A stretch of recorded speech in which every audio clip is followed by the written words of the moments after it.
We're here at Bloodstock Festival with Neonfly. Now, you've just literally turned up on site, been thrown into the deep end.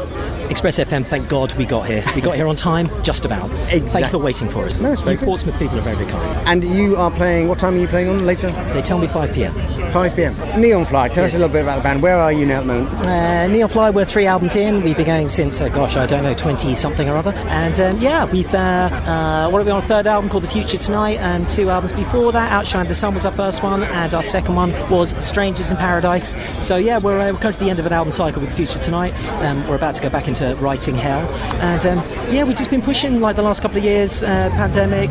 We did a crowdfund on this album, The Future Tonight, which is very, very successful. And then we just toured the arse off it. So we've been out and about with Lacuna Coil in Mexico, Epica, also in Mexico. Who else? Escape the Fate through Europe. So we've been open for a lot of people, but that's sort of what we've always done. We've been very fortunate. We've always open for a lot of very exciting people. And hopefully people go, oh, you're quite exciting too. So yeah, that's where we're at really. So this is it for us.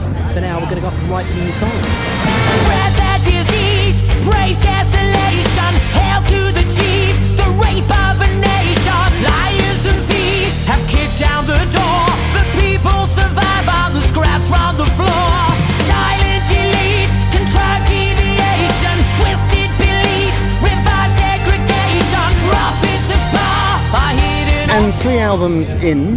Now, has there been a bit of a gap between them? I mean, we are famously, it's like Brian Ferry, Guns N' Roses and Neonfly in terms of our productivity. We don't like putting out just any old nonsense. We're really, I know, I'm not saying that anyone else does, but for us we just take an awfully long time to do what we need to do.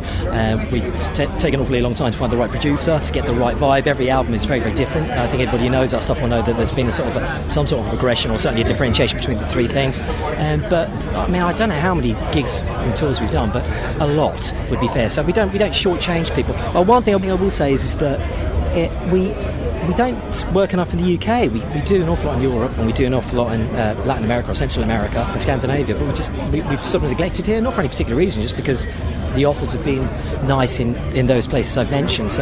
But yeah, we've been busy. So if people think that we're being lazy, we haven't been. We just don't do that thing every 2 years, release an album. We did a live album recently. Who does that now? Us, apparently. Yeah, Master Tapes. That came out a year or so ago, so that's been a stopgap. Let your spirit fly. Say your last goodbye and fade into the everlasting oceans. Just watch them fall apart, staring at the sun, blinding everyone and melting in the heat of the devotion. This world is burning. So, and is that because it takes you a while to make sure you've got what you want to put out? Or is it, I speak to quite a few bands who seem quite laid back about their success in that, actually, we'll put something out when we feel like putting something out? Yeah, so it's a bit like that. The marketplace is saturated, so unless you're a band with a sort of a guaranteed amount of people who are going to buy your music, our heart and soul that we put out there, unless you've got like a huge audience who are going to just go for that, straight away and buy it in volume, it's like, well, what's the point of just checking out? Put out something that you really feel confident in, and then hopefully the audience will come to you. And for us, it's never been really necessarily a numbers game, in the sense that it's just we enjoy what we do and we enjoy the songs that we do. So and the idea is if we can find a reasonably sizable bunch of people who agree with it, that's sort of good for us. We always want to make it bigger, of course we do, but we're just chucking it out and hoping for the best. It doesn't work for us.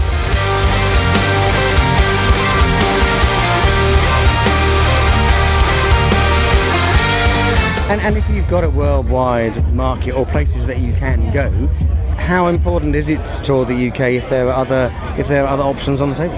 Well, we've just been there, done that. We've been up and down the country with many acts, festivals. Bloodstock have done this lovely festival twice. Download, we've done that, a little stage there.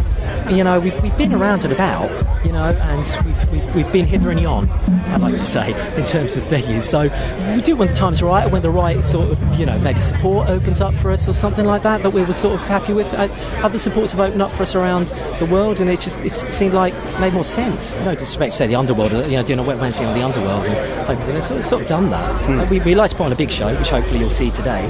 And it's difficult to do that within certain contexts, so we like to dream big and do big where possible. And those opportunities have arisen here, but recently it's been abroad for us. Unleashed, preaching psychosis.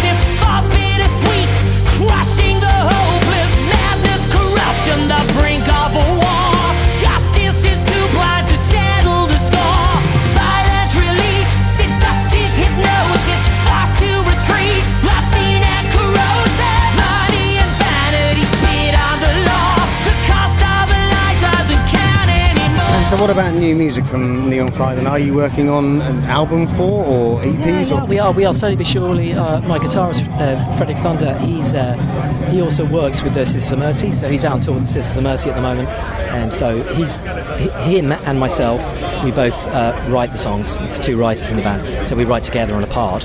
So I'm writing all the time, really, and he's writing all the time as well. So we just got to find the time to get together. He's going off with the Sisters in a couple of weeks again, and then we're going to hook up towards the end of the year. And yeah, I mean, like for example, last night I was up trying to rest myself before today, but I was, there's new riffs and stuff I record at home and write at home and just listen to new stuff. So we're always sort of doing it. But like I say, what's the rush?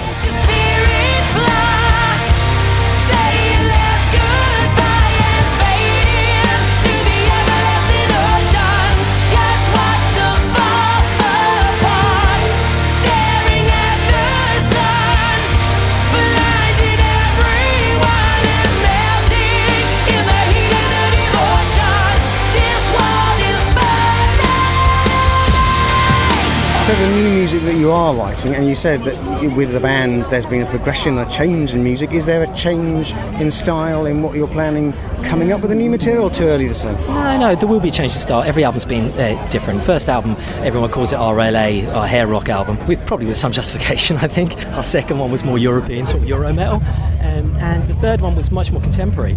A lot more sort of what's going on now in terms of its production and the lyrical content and stuff. We're very, very proud of our lyrics. We take our lyrics very seriously. We don't talk about chicks and bikes and stuff like that. We're not misogynistic idiots. We like to respect. We've got a very broad audience, and we love that. Of all genders, colours and creeds, which is very, very important to us.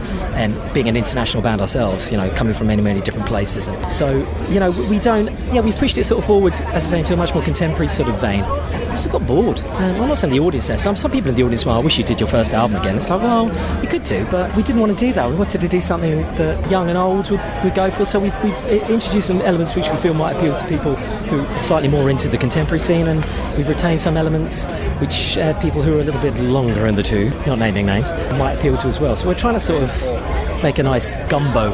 A rock and roll gumbo. And when we're going to get That's not the name of the fourth album. Okay, well, no, it's not a bad name.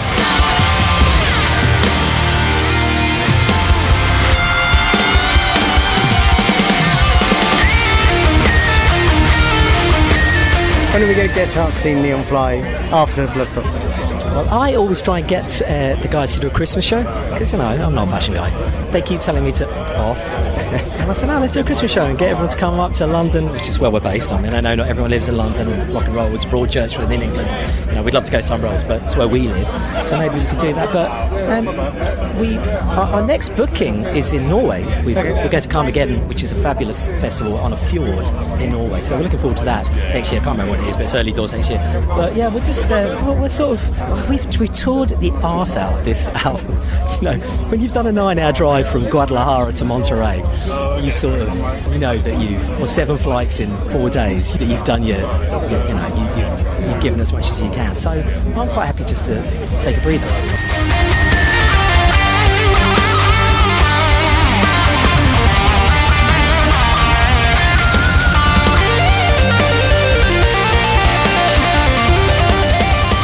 What can we expect on the stage tonight?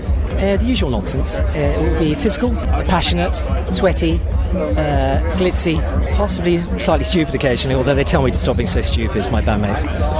Start taking this serious. Lots of melodies and tunes, which is what we pride ourselves on. Maybe a bit of fire. Fire seems to be our thing today. Okay. Gold is the theme at Bloodstock, apparently. I was told quite late. If you see a twinkle in your eye, it's Neonfly.